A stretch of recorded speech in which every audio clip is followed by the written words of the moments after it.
সেইটোতো প্ৰমোদ বড়োই কৰিছে। এইটো প্ৰমোদ বড়োৰ অস্ত্ৰ হয়। প্ৰমোদ বড়োই পুলিচৰ হাতত দি পেলাই প্ৰমোদ বড়োৰ অস্ত্ৰ হয়। এইটো প্ৰমোদ বড়োৱে পুলিচক লগাই পেলাই সেইটো কৰাই দিছে প্ৰমোদ বড়ো। गोजां बोथोरनि गेजेरावनो बर' हारिनि गेजेराव गुदुं गुदुं खौरां बा गरम गरम खौरां सफैगासिनो दङ। हा सायाखौ लानानै गोबां दान्थे बिदान्थे सोलिगासिनो दङ ससियेल मिडियानि गेजेराव। खुलुमबाय नोंथांमोनखौ बयखौबो बरायबाय।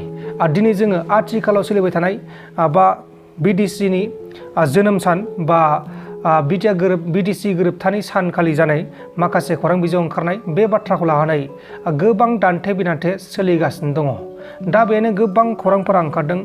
जेरै हाग्रा महिलारि बिथाङा बुंदोंमोन एक्स एमएलए हितेश बसुमतारिनि न'खराव प्रमोद बर' बिथाङासो पुलिसफोरजों लोगो जानानै हाथियारखौ दोननानै बुंदोंमोन। दा बेनि सायावनो इउपिपिएल हानजानिफ्राय दाबि खालामदों, बेखौ फोरमान होनो थाखाय दाबि खालामदों बा बिनि प्रुफ होनांगौ। हाग्रा महिलारि बिथाङा बेखौ प्रुफ होनांगौ जे हाथियारखौ दोननानै प्रुफ होनांगौ। आरो जुदि प्रुफ होनो हायाब्लाथाय मा खालामगोन जाहैबाय लिगेल एक्सन लागोन। आरो जुदि नंथारा जेनेबा बुंफ्लांदोंबाथाय रायजोफोरनि सिगाङाव निमाहा बिनि थाखाय बुंदों राजु नार्जारि बिथाङा। दा बेनि सायावनो गोबां मानसिफोरा सोंखारलायदों आरो गावजों गावनो सोरबा बखिलायदों ससियेल मिडियानि गेजेराव। दा बे जाथायानो गोबां भाइराल जागासिनो दङ बा गोसारगासिनो दङ। बे खौरांखौ गोबां मानसिफोरा सावरायलायगासिनो दङ आरो माखासेफोरा बेनि सायाव गाज्रि कमेन्टबो लिरहरदों आरो सोरबा मोजां कमेन्टबो लिरहरदों। माने गावबागाव मानसि जेनेबा मानसिनि गोसो नालाय बे मोनसेल' गोसो थाया। सोरहाबा बिथांनि मोननैबो हान्जानिफ्राय बे कमेन्ट खालामदों। सोरहाबा मोजां बुंदों, सोरहाबा गाज्रि बुंदों। दा जियानो जादोला दा बेनि सायाव मा बुंखो बेखौ ससे खोनासंदो। बेनि उनाव जोङो माखासे टपिकखौ बेखेवगोन। श्री प्रमोद बर' बिथाङा बे सिलाइखौ दोनहैदों पुलिसजों लोगो नांनानै आरो पुलिसजों लोगो नांनानै बे सिलाइखौहाय बोखांनानै हितेश बसुमतारिखौ हमहोदों होननानै बिथाङा बुंदों। दा बियो जोबोद मिनिथाव आरो बियो मोनसे बेसलेस बाथ्रा, बेहा जेबो बिथा गैया। दा बिथांखौ जोङो चेलेन्ज खालामदों। बिथाङा 15 साननि गेजेराव बेखौ प्रुफ खालामनांगौ जे बे सिलाइखौहाय जोंनि मानगोनां प्रमोद बर' बिथाङानो हितेश बसुमतारिनाव दोनहैदोंमोन होननानै।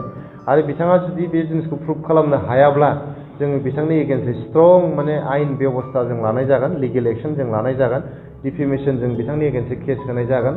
लोगोसेयै बिथाङा बेखौ मिथिखानाया मोजां जे एम्बु जावनो थांनायाव जाहाथे जिबौआ नुजाथिया, नङा होमबा?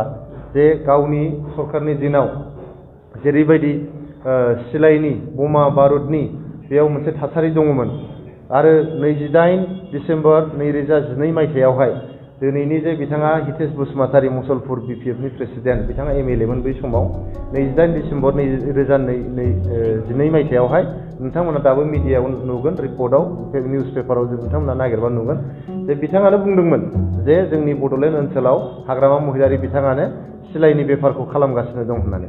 जे जिनिसा नंखाथाराब्लाबो बिथाङा जुदि हायोब्ला बेखौ प्रुफ खालामनानै देखायनांगौ। आरो प्रुफ खालामनो हायाबा बिथाङा रायजोनि गेजेराव क्षमा बिनांगौ, निमाहा बिनांगौ जे आं बेखौ बुंफ्लांदों होननानै। आरो नङाबा जों बिथांनि एगेन्स्टै स्ट्रं मोनसे लिगेल एक्सन जों लागोन, डिफेमेसन केस बिथांनो होगोन। अब्ला लोगोफोर नोंथांमोना खोनाबाय जानांगौ राजु नार्जारि बिथाङा मा बुंखो गासिबो खोथाखौनो। दा बेबायदि जाथाया जोंनि बर' हारिनि गेजेराव जाबाय थायो। मोननैबो हान्जाजों गोरोबलायालासिनो गावजों गाव सोंखारलायबाय थायो। बेबा बेखौ बुङो, बेबा बेखौ बुङो। गोबां माने गावजों गाव जोङो सोंखारलायबाय थानायखौ नुनो मोनो। नाथाय सानैनि गेजेराव गोरोबलाया, बे मोनसे जोबोर गिदिर सोंथि। नोंथांमोना बेनि सायाव मा बुंनो सानो? प्रमोद बर' बिथां आरो हाग्रा महिलारि बिथांमोना दासिमबो मानो लोगो जानो हाया?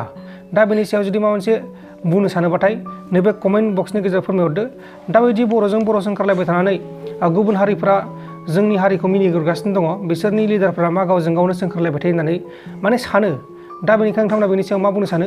नैबे कमेन्ट बक्सनि गेजेराव फोरमायहरदो। आंथ' बेखौनो बुंनो सानो मोननैबो हान्जानि गेजेराव गोरोबलायनाय जानांगौ आरो मोननैबो हान्जानि दैदेनगिरिफोरा गावजों गाव सोंखारलायबाय थायाब्लासिनो आरो गावजों गाव जेनेबा दाय एरसनलि होआब्लासिनो खौसेयै सान्थि सुक्तियै रायजो जानांगौ होननानै आं सानो। अब्ला लोगोफोर मा सानो? कमेन्ट बक्सनि गेजेराव फोरमायहरदो। गोजोन्थों, एसेनोसै।